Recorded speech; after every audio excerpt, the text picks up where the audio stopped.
ಈಗ ಅವ್ರ ಪಕ್ಷ ನಿರ್ಣಯ ಮಾಡಿ ಅವ್ರ ಪಕ್ಷದ ಶಾಸಕರು ಅವ್ರನ್ನ ಮುಖ್ಯಮಂತ್ರಿ ಅಂತ ಒಪ್ಕೊಂಡ್ರೆ ಕಾಂಗ್ರೆಸ್ ಪಾರ್ಟಿಗೆ ಕರ್ನಾಟಕದ ಜನ ಮೆಜಾರಿಟಿ ಕೊಟ್ಟಿದ್ದಾರೆ. ಕಾಂಗ್ರೆಸ್ ಪಾರ್ಟಿ ಕೊಟ್ಟಿದ್ದಾರೆ. 138 ಜನ ಶಾಸಕರು ಇವತ್ತು ಕಾಂಗ್ರೆಸ್ ಬೆಂಬಲಕ್ಕಿದ್ದಾರೆ.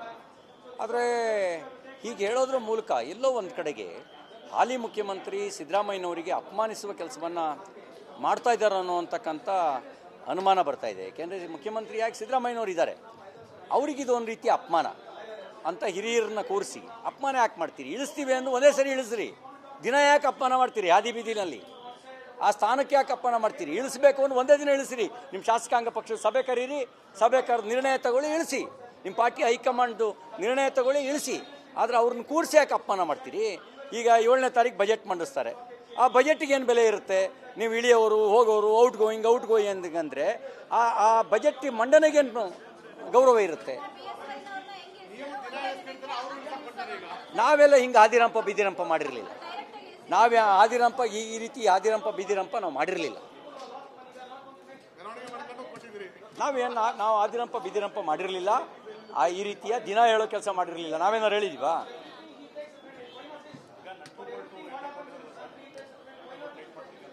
ನೋಡಿ, ಡಿ ಕೆ ಶಿವಕುಮಾರ್ ಅವರು ಕರ್ನಾಟಕ ಸರ್ಕಾರದ ಉಪಮುಖ್ಯಮಂತ್ರಿಗಳು. ಅವರ ಮಾತು ಉಪಮುಖ್ಯಮಂತ್ರಿ ಸ್ಥಾನದ ಗೌರವಕ್ಕೆ ತಕ್ಕದಾಗಿ ಇತ್ತ? ಅವರ ಮಾತು ಕರ್ನಾಟಕದ ಸಂಸ್ಕೃತಿಯನ್ನು ಪ್ರತಿಬಿಂಬಿಸುವ ರೀತಿಯಲ್ಲಿತ್ತ? ಅವ್ರ ಮಾತು ಭಾರತದ ಪ್ರಜಾಪ್ರಭುತ್ವದ ವ್ಯವಸ್ಥೆಯನ್ನು ನಂಬಿರುವ ರೀತಿಯಲ್ಲಿತ್ತ? ಬೆದರಿಕೆ ಹಾಕೋದು ಪ್ರಜಾಪ್ರಭುತ್ವ ವ್ಯವಸ್ಥೆಗೆ ಗೌರವ ತರುವ ಸಂಗತಿ ಅಲ್ಲ. ಬೆದರಿಕೆ ಹಾಕೋದು. ಮತ್ತು ಕಲಾವಿದರು ಯಾರುವೆ ಕಾಂಗ್ರೆಸ್ ಪಾರ್ಟಿಯ ಜೀತದಾಳುಗಳಲ್ಲ. ಕಾಂಗ್ರೆಸ್ ಪಾರ್ಟಿ ಕರೆ ಕೊಟ್ಟ ತಕ್ಷಣವೇ ಅವ್ರು ಹೋರಾಟಕ್ಕೆ ಬರಬೇಕು ಅನ್ನೋದಕ್ಕೆ ದೇ ಆರ್ ನಾಟ್ ಸ್ಲೇವರ್ಸ್. ಅವರವರ ಪಕ್ಷದ ಜೀತದಾಳುಗಳಲ್ಲ. ಅವರಿಗೂ ಒಂದು ಸ್ವತಂತ್ರ ವ್ಯಕ್ತಿತ್ವ ಇದೆ. ಲಕ್ಷಾಂತರ ಕೋಟ್ಯಾಂತರ ಜನ ಅಭಿಮಾನಿಗಳನ್ನು ಹೊಂದಿದ್ದಾರೆ. ಅವರಿಗೆ ಅಪಮಾನಿಸುವಂಥ ಕೆಲಸವನ್ನು ಮಾಡ್ತಾ ಇರ್ತಕ್ಕಂಥದ್ದು, ನೆಟ್ಟು ಬೋಲ್ಟು ಟೈಟ್ ಮಾಡ್ತೀವಿ ಅಂತ ಅನ್ನೋದು ಅದು ಯಾವ ರೀತಿಯ ನಡೆ? ಒಂದು ರೀತಿ ಲೂಸ್ ಆಗಿ ಮಾತಾಡಿದ್ದಾರೆ ಅಂತ ಹೇಳ್ಬೋದು.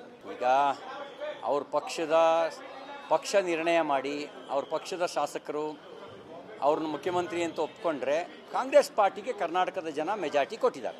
ಕಾಂಗ್ರೆಸ್ ಪಾರ್ಟಿ ಕೊಟ್ಟಿದ್ದಾರೆ. 138 ಜನ ಶಾಸಕರು ಇವತ್ತು ಕಾಂಗ್ರೆಸ್ ಬೆಂಬಲಕ್ಕಿದ್ದಾರೆ.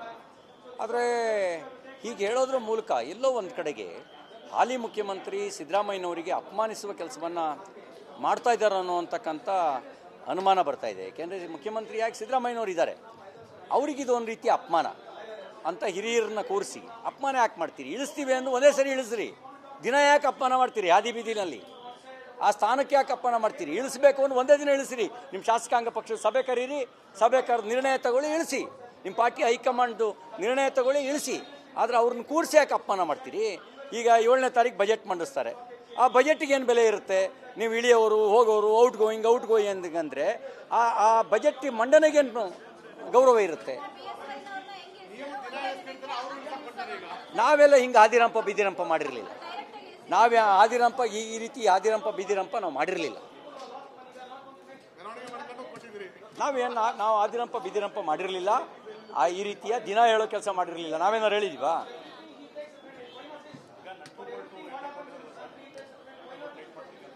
ನೋಡಿ, ಡಿ ಕೆ ಶಿವಕುಮಾರ್ ಅವರು ಕರ್ನಾಟಕ ಸರ್ಕಾರದ ಉಪಮುಖ್ಯಮಂತ್ರಿಗಳು.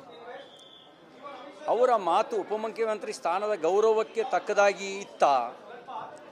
ಅವರ ಮಾತು ಕರ್ನಾಟಕದ ಸಂಸ್ಕೃತಿಯನ್ನು ಪ್ರತಿಬಿಂಬಿಸುವ ರೀತಿಯಲ್ಲಿತ್ತ? ಅವ್ರ ಮಾತು ಭಾರತದ ಪ್ರಜಾಪ್ರಭುತ್ವದ ವ್ಯವಸ್ಥೆಯನ್ನು ನಂಬಿರುವ ರೀತಿಯಲ್ಲಿತ್ತ? ಬೆದರಿಕೆ ಹಾಕೋದು ಪ್ರಜಾಪ್ರಭುತ್ವ ವ್ಯವಸ್ಥೆಗೆ ಗೌರವ ತರುವ ಸಂಗತಿ ಅಲ್ಲ. ಬೆದರಿಕೆ ಹಾಕೋದು. ಮತ್ತು ಕಲಾವಿದರು ಯಾರುವೆ ಕಾಂಗ್ರೆಸ್ ಪಾರ್ಟಿಯ ಜೀತದಾಳುಗಳಲ್ಲ. ಕಾಂಗ್ರೆಸ್ ಪಾರ್ಟಿ ಕರೆ ಕೊಟ್ಟ ತಕ್ಷಣವೇ ಅವ್ರು ಹೋರಾಟಕ್ಕೆ ಬರಬೇಕು ಅನ್ನೋದಕ್ಕೆ ದೇ ಆರ್ ನಾಟ್ ಸ್ಲೇವರ್ಸ್. ಅವರವರ ಪಕ್ಷದ ಜೀತದಾಳುಗಳಲ್ಲ. ಅವರಿಗೂ ಒಂದು ಸ್ವತಂತ್ರ ವ್ಯಕ್ತಿತ್ವ ಇದೆ. ಲಕ್ಷಾಂತರ ಕೋಟ್ಯಾಂತರ ಜನ ಅಭಿಮಾನಿಗಳನ್ನು ಹೊಂದಿದ್ದಾರೆ. ಅವರಿಗೆ ಅಪಮಾನಿಸುವಂಥ ಕೆಲಸವನ್ನು ಮಾಡ್ತಾ ಇರ್ತಕ್ಕಂಥದ್ದು, ನೆಟ್ಟು ಬೋಲ್ಟು ಟೈಟ್ ಮಾಡ್ತೀವಿ ಅಂತ ಅನ್ನೋದು ಅದು ಯಾವ ರೀತಿಯ ನಡೆ? ಒಂದು ರೀತಿ ಲೂಸ್ ಆಗಿ ಮಾತಾಡಿದ್ದಾರೆ ಅಂತ ಹೇಳ್ಬೋದು. ಈಗ ಅವ್ರ ಪಕ್ಷ ನಿರ್ಣಯ ಮಾಡಿ ಅವ್ರ ಪಕ್ಷದ ಶಾಸಕರು ಅವ್ರನ್ನ ಮುಖ್ಯಮಂತ್ರಿ ಅಂತ ಒಪ್ಕೊಂಡ್ರೆ ಕಾಂಗ್ರೆಸ್ ಪಾರ್ಟಿಗೆ ಕರ್ನಾಟಕದ ಜನ ಮೆಜಾರಿಟಿ ಕೊಟ್ಟಿದ್ದಾರೆ. ಕಾಂಗ್ರೆಸ್ ಪಾರ್ಟಿ ಕೊಟ್ಟಿದ್ದಾರೆ. 138 ಜನ ಶಾಸಕರು ಇವತ್ತು ಕಾಂಗ್ರೆಸ್ ಬೆಂಬಲಕ್ಕಿದ್ದಾರೆ. ಆದರೆ ಹೀಗೆ ಹೇಳೋದ್ರ ಮೂಲಕ ಎಲ್ಲೋ ಒಂದು ಕಡೆಗೆ ಹಾಲಿ ಮುಖ್ಯಮಂತ್ರಿ ಸಿದ್ದರಾಮಯ್ಯನವರಿಗೆ ಅಪಮಾನಿಸುವ ಕೆಲಸವನ್ನು ಮಾಡ್ತಾ ಇದ್ದಾರೆ ಅನ್ನೋಂತಕ್ಕಂಥ ಅನುಮಾನ ಬರ್ತಾ ಇದೆ. ಏಕೆಂದರೆ ಮುಖ್ಯಮಂತ್ರಿಯಾಗಿ ಸಿದ್ದರಾಮಯ್ಯನವರು ಇದ್ದಾರೆ, ಅವರಿಗಿದು ಒಂದು ರೀತಿಯ ಅಪಮಾನ ಅಂತ ಹಿರಿಯರನ್ನ ಕೂರಿಸಿ ಅಪಮಾನ ಯಾಕೆ ಮಾಡ್ತೀರಿ? ಇಳಿಸ್ತೀವಿ ಅಂದ್ರೆ ಒಂದೇ ಸರಿ ಇಳಿಸ್ರಿ. ದಿನ ಯಾಕೆ ಅಪಮಾನ ಮಾಡ್ತೀರಿ? ಹಾದಿ ಬೀದಿನಲ್ಲಿ ಆ ಸ್ಥಾನಕ್ಕೆ ಯಾಕೆ ಅಪಮಾನ ಮಾಡ್ತೀರಿ? ಇಳಿಸ್ಬೇಕು ಅಂದ್ರೆ ಒಂದೇ ದಿನ ಇಳಿಸ್ರಿ. ನಿಮ್ಮ ಶಾಸಕಾಂಗ ಪಕ್ಷದ ಸಭೆ ಕರೀರಿ, ಸಭೆ ಕರೆದು ನಿರ್ಣಯ ತಗೊಳ್ಳಿ, ಇಳಿಸಿ. ನಿಮ್ಮ ಪಾರ್ಟಿ ಹೈಕಮಾಂಡ್ದು ನಿರ್ಣಯ ತಗೊಳ್ಳಿ, ಇಳಿಸಿ. ಆದರೆ ಅವ್ರನ್ನ ಕೂರಿಸಿ ಯಾಕೆ ಅಪಮಾನ ಮಾಡ್ತೀರಿ? ಈಗ 7ನೇ ತಾರೀಕು ಬಜೆಟ್ ಮಂಡಿಸ್ತಾರೆ. ಆ ಬಜೆಟಿಗೆ ಏನು ಬೆಲೆ ಇರುತ್ತೆ? ನೀವು ಇಳಿಯೋರು, ಹೋಗೋರು, ಔಟ್ ಗೋಯಿಂಗ್ ಅಂದರೆ ಆ ಬಜೆಟ್ ಮಂಡನೆಗೇನು ಗೌರವ ಇರುತ್ತೆ? ನಾವೆಲ್ಲ ಹಿಂಗೆ ಆದಿರಂಪ ಬಿದಿರಂಪ ಮಾಡಿರಲಿಲ್ಲ. ನಾವೇ ಆದಿರಂಪ ಈ ರೀತಿ ಆದಿರಂಪ ಬಿದಿರಂಪ ನಾವು ಮಾಡಿರಲಿಲ್ಲ. ನಾವು ಆದಿರಂಪ ಬಿದಿರಂಪ ಮಾಡಿರಲಿಲ್ಲ. ಈ ರೀತಿಯ ದಿನ ಹೇಳೋ ಕೆಲಸ ಮಾಡಿರಲಿಲ್ಲ. ನಾವೇನಾರು ಹೇಳಿದ್ವಾ?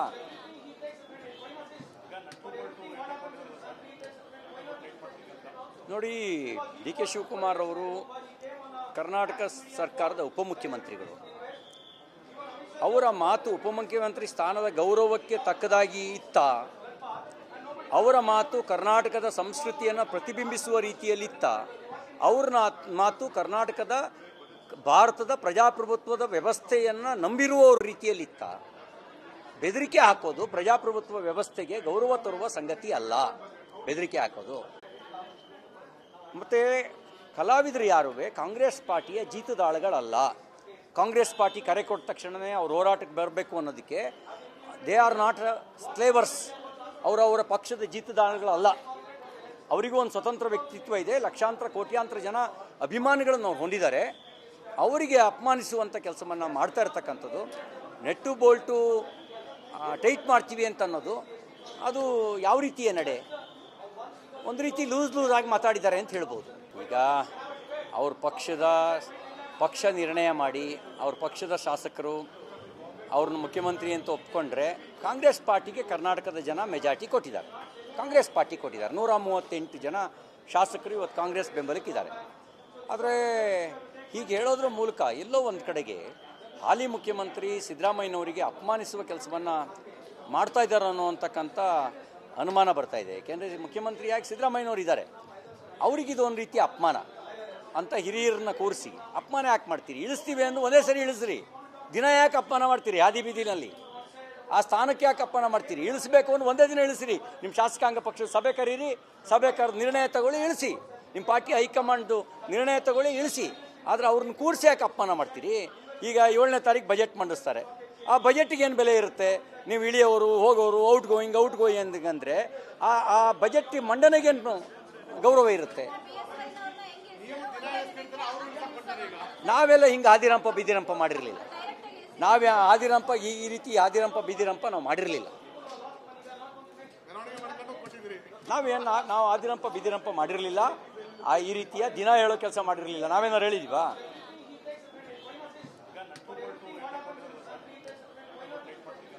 ನೋಡಿ, ಡಿ ಕೆ ಶಿವಕುಮಾರ್ ಅವರು ಕರ್ನಾಟಕ ಸರ್ಕಾರದ ಉಪಮುಖ್ಯಮಂತ್ರಿಗಳು. ಅವರ ಮಾತು ಉಪಮುಖ್ಯಮಂತ್ರಿ ಸ್ಥಾನದ ಗೌರವಕ್ಕೆ ತಕ್ಕದಾಗಿ ಇತ್ತ? ಅವರ ಮಾತು ಕರ್ನಾಟಕದ ಸಂಸ್ಕೃತಿಯನ್ನು ಪ್ರತಿಬಿಂಬಿಸುವ ರೀತಿಯಲ್ಲಿತ್ತ? ಅವ್ರ ಮಾತು ಕರ್ನಾಟಕದ ಭಾರತದ ಪ್ರಜಾಪ್ರಭುತ್ವದ ವ್ಯವಸ್ಥೆಯನ್ನು ನಂಬಿರುವ ರೀತಿಯಲ್ಲಿತ್ತ? ಬೆದರಿಕೆ ಹಾಕೋದು ಪ್ರಜಾಪ್ರಭುತ್ವ ವ್ಯವಸ್ಥೆಗೆ ಗೌರವ ತರುವ ಸಂಗತಿ ಅಲ್ಲ. ಬೆದರಿಕೆ ಹಾಕೋದು. ಮತ್ತು ಕಲಾವಿದರು ಯಾರುವೆ ಕಾಂಗ್ರೆಸ್ ಪಾರ್ಟಿಯ ಜೀತದಾಳುಗಳಲ್ಲ. ಕಾಂಗ್ರೆಸ್ ಪಾರ್ಟಿ ಕರೆ ಕೊಟ್ಟ ತಕ್ಷಣವೇ ಅವ್ರು ಹೋರಾಟಕ್ಕೆ ಬರಬೇಕು ಅನ್ನೋದಕ್ಕೆ ದೇ ಆರ್ ನಾಟ್ ಸ್ಲೇವರ್ಸ್. ಅವರವರ ಪಕ್ಷದ ಜೀತದಾಳುಗಳಲ್ಲ. ಅವರಿಗೂ ಒಂದು ಸ್ವತಂತ್ರ ವ್ಯಕ್ತಿತ್ವ ಇದೆ. ಲಕ್ಷಾಂತರ ಕೋಟ್ಯಾಂತರ ಜನ ಅಭಿಮಾನಿಗಳನ್ನು ಅವ್ರು ಹೊಂದಿದ್ದಾರೆ. ಅವರಿಗೆ ಅಪಮಾನಿಸುವಂಥ ಕೆಲಸವನ್ನು ಮಾಡ್ತಾ ಇರ್ತಕ್ಕಂಥದ್ದು, ನೆಟ್ಟು ಬೋಲ್ಟು ಟೈಟ್ ಮಾಡ್ತೀವಿ ಅಂತ ಅನ್ನೋದು ಅದು ಯಾವ ರೀತಿಯ ನಡೆ? ಒಂದು ರೀತಿ ಲೂಸ್ ಆಗಿ ಮಾತಾಡಿದ್ದಾರೆ ಅಂತ ಹೇಳ್ಬೋದು.